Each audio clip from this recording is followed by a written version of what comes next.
Good morning students. तुम्हा सर्वांचे पुन्हा एकदा स्वागत आहे. इयत्ता 9वी विज्ञान आणि तंत्रज्ञान, सायन्स अँड टेक्नॉलॉजी हा सब्जेक्ट आपण शिकत आहोत. या विषयामध्ये आपण classification of plant, acid, bases and salts, energy flow in and ecosystem हे 3 लेसन कंप्लीट केलेले आहेत. तर आज आपण पार्ट फर्स्ट मधील पहिलं लेसन जे आहे लॉज ऑफ मोशन हे आपण शिकणार आहोत. याचा आपण आज स्टडी करायचा आहे. आपल्या प्रकरणाचं नाव काय आहे? Laws of motion. हा लेसन शिकत असताना यामध्ये जे येणारे डिफिकल्ट वर्ड्स आहेत ते मी या ठिकाणी वहीमध्ये लिहिणार आहे. जर तुम्हाला ते लिहून घ्यायचे असतील तर तुम्हीही देखील काय करा, तुमच्या वहीमध्ये लिहून काढा.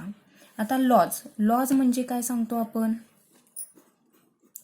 LAWS. लॉज म्हणजे काय? नियम. लॉ म्हणजे काय? नियम. आणि मोशन म्हणजे काय? मोशन म्हणजे गती. हे तुम्हाला माहिती आहे. मोशन म्हणजे काय? गती. मग आपल्या धड्याचं नाव काय होऊ शकतं? लॉज ऑफ मोशन म्हणजे गतीचे नियम. गतीविषयी जे काही नियम सांगितलेले आहेत ते नियम आपल्याला या धड्यामध्ये शिकायचे आहेत. लक्षात आलं? आपल्या प्रकरणाचं नाव आहे लॉज ऑफ मोशन. लॉ म्हणजे नियम आणि मोशन म्हणजे गती. आपण काय शिकणार आहोत? गतीचे नियम शिकणार आहोत. तर बघा, या लेसनमध्ये काय बघायचं? पहिला मोशन. मोशन म्हणजे काय? गती. आणि गतीमध्ये त्याच्यानंतर ॲक्सलरेशन. नवीन वर्ड येतोय बघा परत एकदा, ॲक्सलरेशन. ॲक्सलरेशन म्हणजे काय? त्वरण. ॲक्सलरेशन म्हणजे त्वरण. ॲक्सलरेशन म्हणजे काय? त्वरण. नेक्स्ट आहे डिस्टन्स अँड डिस्प्लेसमेंट. डिस्टन्स म्हणजे माहिती आहे तुम्हाला, तरीही मी लिहिते इथं. डिस्टन्स म्हणजे काय? अंतर. डिस्टन्स म्हणजे काय? अंतर. डिस्प्लेसमेंट. डिस्प्लेसमेंट. डिस्प्लेसमेंट म्हणजे विस्थापन. आता विस्थापन म्हणजे काय? त्वरण म्हणजे काय? हे आपल्याला या पाठामध्ये सगळं डिटेलमध्ये पाहायचं आहे. फक्त आपण आता इथं मीनिंग जाणून घेऊया की ते नेमकं काय आहे. नेक्स्ट काय पाहायचंय बघा, Newton's law of motion and related equation. Law म्हणजे नियम कळालं, मोशन म्हणजे गती, न्यूटन म्हणजे हे सायंटिस्टचं नाव आहे. मग आपल्याला काय बघायचं आहे त्यात? न्यूटनचे गतिविषयक नियम आणि त्याची समीकरणे. इक्वेशन म्हणजे समीकरण. न्यूटनचे गतिविषयक नियम आणि समीकरणे आपण यामध्ये पाहणार आहोत. हा पार्ट लक्षात आलाय सगळ्यांचा? लेसनचं नेम आणि त्यामध्ये आपण कोणते पॉइंट स्टडी करणार आहोत. चला पुढे जाऊया का आता. Motion of an object. Motion म्हणजे गती, ऑब्जेक्ट म्हणजे वस्तू. बरोबर आहे ना? ऑब्जेक्ट म्हणजे काय? वस्तू. मोशन म्हणजे गती आणि ऑब्जेक्ट म्हणजे काय? वस्तू. मग इथं काय बघायचं आपल्याला? एखाद्या वस्तूची गती काय असू शकते? काय बघणार आहे आपण? वस्तूची गती. मोशन ऑफ अन ऑब्जेक्ट म्हणजे काय? वस्तूची गती पाहणार आहोत. Can you tell? सांगा पाहू. In which of the following examples can you sense motion? Sense म्हणजे काय माहिती आहे का तुम्हाला? सेन्सचा अर्थ सेन्स म्हणजे जाणीव. आता जर समजा तुम्ही शाळेमध्ये एका बेंचवर दोघे मित्र मैत्रिणी बसलेला आहात आणि एका मित्राने तुमचा जर चिमटा काढला, तुम्हाला चिमकरलं, तर तुम्हाला त्याची जाणीव होते. मारलं तर तुम्हाला त्याची जाणीव होते. सेन्स म्हणजे काय? जाणीव. मग इथं काय सांगितलेलं आहे? In which of the following examples can you sense motion? इथे तुम्हाला ही 4 एक्झाम्पल्स दिलेले आहेत. या 4 एक्झाम्पलमध्ये तुम्हाला गतीची जाणीव होते का, असा प्रश्न विचारलेला आहे. खालीलपैकी कोणत्या उदाहरणामध्ये तुम्हाला गतीची जाणीव होते? चला सांगा पाहू, कोणत्या उदाहरणामध्ये तुम्हाला गतीची जाणीव होते? पहिलं उदाहरण काय आहे बघा. The flight of a bird. Bird म्हणजे पक्षी, फ्लाईट म्हणजे उडणे, पक्ष्यांचे उडणे. होईल का यामध्ये गतीची जाणीव? होते. पक्षी हवेमध्ये उडतात म्हणजे ते एका जाग्यावरून दुसरीकडे त्यांनी काय केलेलं आहे? जागा त्यांनी बदललेली आहे, म्हणजे इथं गतीची जाणीव होते. सेकंड आहे अ स्टेशनरी ट्रेन. आता परत नवीन शब्द आला, स्टेशनरी. स्टेशनरी म्हणजे तुमचं स्टेशनरी दुकान नव्हे. स्टेशनरी म्हणजे स्थिर. स्टेशनरी म्हणजे काय? स्थिर. अ स्टेशनरी ट्रेन म्हणजे काय सांगितलेलं आहे? थांबलेली रेल्वेगाडी. रेल्वेगाडी एका जागेला थांबलेली आहे. मग इथं तुम्हाला गतीची जाणीव होते का? नाही. या ठिकाणी आपल्याला थांबलेली ट्रेन इथं गतीची जाणीव होत नाही. थर्ड आहे leaves flying through air. Leaves म्हणजे पाने. पाने जेव्हा उडतात हवेमध्ये, म्हणजेच काय?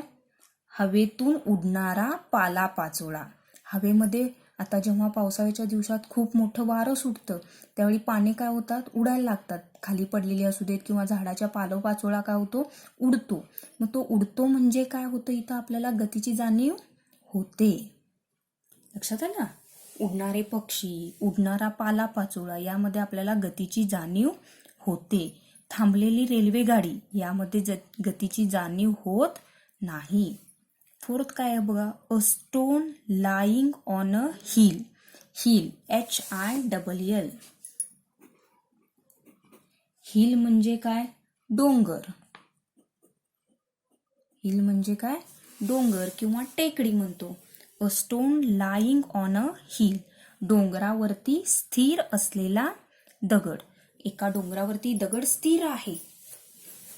त्या ठिकाणी आपल्याला गतीची जाणीव होते का? तर नाही. त्या ठिकाणी सुद्धा आपल्याला गतीची जाणीव होत नाही. लक्षात आलं? आता त्याच्या पुढेच काय म्हटलेलं आहे बघा प्रश्न. How will you explain presence and absence of motion? म्हणजे या उदाहरणामध्ये गती आहे किंवा नाही हे तुम्ही कसं स्पष्ट करणार? त्याचं स्पष्टीकरण कसं करणार? तर गती असणे किंवा नसणे हे जर आपल्याला स्पष्टीकरण करायचं असेल तर आपल्याला काय करावं लागतो? सभोवतालचा संदर्भ विचारात घ्यावा लागतो. आता सभोवतालचा संदर्भ म्हणजे काय? इथं आपण काय करणार आहे? सभोवतालचा संदर्भ. सभोवतालचा संदर्भ आपण विचारात घेणार आहे. सभोवतालचा संदर्भ विचारात घेणार म्हणजे काय करणार बघा. आता समजा एका स्टेशनवरती रेल्वेगाडी थांबलेली आहे. मग स्टेशनवरती जर रेल्वेगाडी थांबली असेल तर त्या प्लॅटफॉर्मवरती येणारे लोक, जाणारे लोक तिथंच असणार आहेत. तिथं जर भेल विकायला असेल तर तो तिथंच असेल. एखादं स्टोअर असेल छोटंसं, तेही तिथंच थांबलेलं असणार आहे. किंवा गाड्या वगैरे असतील तर त्या सगळ्या आपल्याला तिथे थांबलेल्याच दिसणार आहेत. त्यामुळे इथं गतीची जाणीव आहे का? नाही.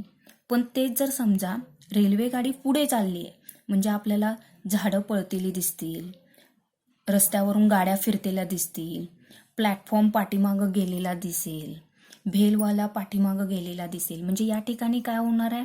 तुमची गाडी पुढे चालली आहे आणि बाकीच्या ज्या वस्तू आहेत त्या आहेत तिथंच थांबलेल्या असणार आहेत.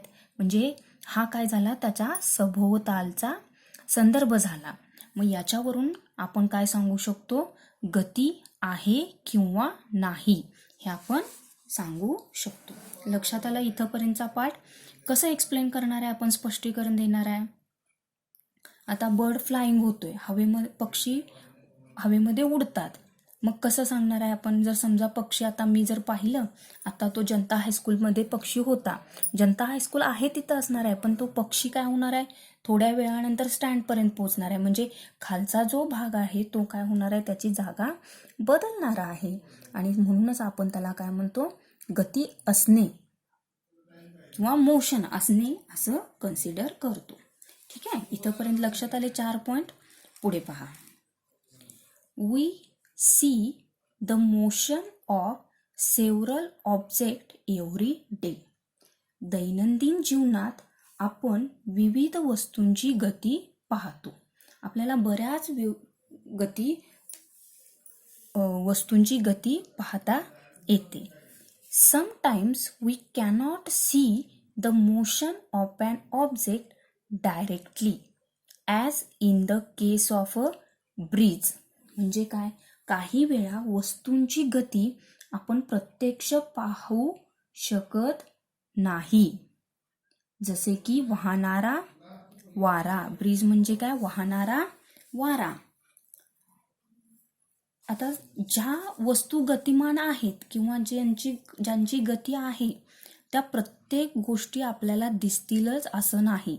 आता वारा वाहतो पण तो दिसतो का आपल्याला, नाही, पण त्याचं मोशन आहे ना. वारा दिसत नाही पण आपल्याला ते जाणवतो, त्याची जाणीव होते. दिसत नाही पण त्याची जाणीव होते. म्हणून वाहणारा वारा काय आहे, it is a type of motion. Can you list other examples of motion besides those given here? म्हणजे इथं दिलेले सोडून आणखीन काही तुम्हाला उदाहरणं सांगता येतील का, की ज्यांच्यामध्ये मोशन आहे पण ते आपल्याला दिसत नाहीत. अशा कोणत्या गोष्टी आहेत? सांगू शकता का? बरं ठीक आहे, मी सांगते. एक्झाम्पल्स बघूया. फर्स्ट बघूया, सर्क्युलेशन ऑफ ब्लड. आपल्या शरीरामध्ये काय आहे, रक्त आहे, पण ते रक्त एकाच ठिकाणी थांबलेलं असतं का, नाही, तर ते आपल्या व्हेन्समधून फिरत असतं, ब्रेनकडे जातं, लेग्सकडे येतं, हँडकडे येतं. म्हणजे त्यांची मोशन होत असते. पण ते दिसतं का आपल्याला, ब्लड पळतेला आपल्याला दिसतं का, नाही. Circulation of blood. सेकंड काय सांगू शकतो आपण, सोलार सिस्टीम. सोलार सिस्टम म्हणजे काय, सूर्य असतो आणि सूर्याच्या भोवती काय आहेत, ग्रह आहेत. पण ते ग्रह तुम्हाला फिरतेले दिसतात का, पृथ्वी सूर्याभोवती फिरते पण त्याची मुवमेंट तुम्हाला पृथ्वी फिरतेलं दिसतं का, काय तुम्हाला पृथ्वीवरती जाणवतं का, पृथ्वी फिराले बाबा मग आपण पण फिरायला लागलोय, काहीही दिसत नाही, पण त्याचं मोशन होत असतं. थर्ड आहे डे अँड नाईट. हो ना, सूर्य उगवतो, सूर्य मावळतो, आपल्याला सूर्य वरती चढत असताना दिसतो, बरोबर आहे, सूर्य वरती चढत असताना दिसतो, पण दिवसाची रात्र कशी होते हे आपण सांगू शकत नाही. म्हणजे इथंही देखील काय आहे, मोशन आहे. किंवा पृथ्वीचं सूर्याभोवती फिरणे. पृथ्वी सूर्याभोवती फिरते, आपल्याला दिसते का पृथ्वी फिरतेलं, नाही दिसत, पण पृथ्वीचं मोशन होत असतं. ठीक आहे, इथेपर्यंत पाठ लक्षात आला. लॉज ऑफ मोशन, गतीचे नियम, आणि मोशन ऑफ अन ऑब्जेक्ट, वस्तूचे कशा पद्धतीनं आपण. ठीक आहे, पुढे जाऊया.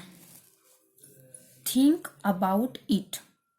विचार करा. याच्याबद्दल आपल्याला काय करायचं आहे, आता थोडा विचार करायचा आहे. Think about it. फर्स्ट बघा, you are travelling in a बस. आता ट्रॅव्हलिंगचा अर्थ माहिती आहे तुम्हाला, ट्रॅव्हलिंग म्हणजे प्रवास. काय लिहून द्यायला पाहिजे? ठीक आहे, चला. ट्रॅव्हलिंग म्हणजे प्रवास.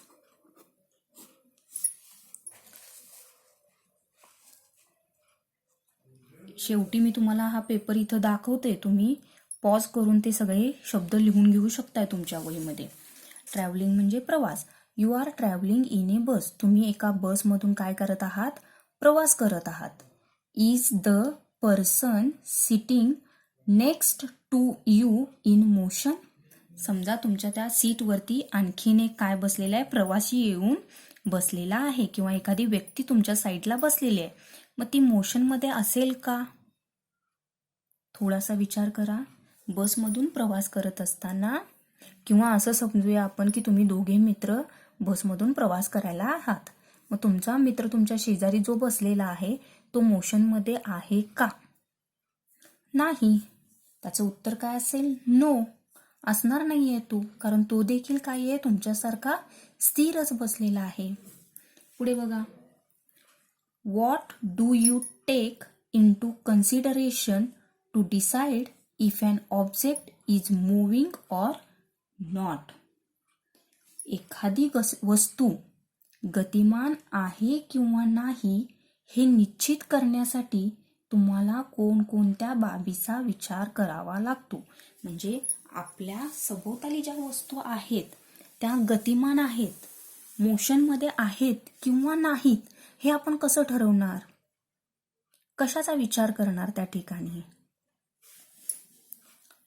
You have learned that motion is a relative concept. Relative म्हणजे सापेक्ष. मोशन, गती ही एक काय आहे? सापेक्ष कल्पना आहे. ऑलरेडी तुम्ही हे बघितलेलं आहे. गतीचा नियम किंवा तुम्हाला 7वीला 8वीला झाला असेल. गती ही एक काय आहे? सापेक्ष नियम आहे तो. If the position of an object is changing with respect to its surrounding, then it is said to be in motion. जर एखादी वस्तू सभोवतालच्या संदर्भात तिची जागा बदलत असेल तर ती गतिमान असते. पोझिशन म्हणजे काय? जागा. ऑब्जेक्ट म्हणजे काय? वस्तू. चेंज म्हणजे काय? बदलणे. विथ रिस्पेक्ट टू, कुणाच्या संदर्भात? रिस्पेक्ट म्हणजे संदर्भ. सराउंडिंग म्हणजे काय? सभोवताल. म्हणजे त्याच्या सभोवताली जे काय आहे त्याच्यावरून ती वस्तू जर स्वतःची जागा बदलत असेल तर ती वस्तू काय असते? गतिमान असते. आणि जर ती जागा बदलत नसेल, otherwise it is said to be a rest. म्हणजे जर ती संदर्भात जागा बदलत नसेल तर ती काय आहे? स्थिर आहे. आता उदाहरण घेऊया एक आपण. काय करूया? हे एक पुस्तक आहे, हे एक पेज वहीचं आहे असं आपण कन्सिडर करूया. आणि या ठिकाणी एक आपण पेनाचं टोपण ठेवलेले आहे आणि हा पेन आहे. म्हणजे या पेनाच्या टोपणच्या सभोवतालच्या वस्तू काय झाल्या? पेज एक झालं, हे पुस्तक एक झालं, हा पेन एक झाला. मग या सभोवतालच्या सर्व गोष्टींचा विचार केला तर हे पेनाचं टोपण काय आहे? स्थिर आहे. सगळं आहे तसं आहे. त्यामुळे याला आपण गतिमान म्हणणार आहे का? नाही. हे कसं असेल? स्थिर असेल.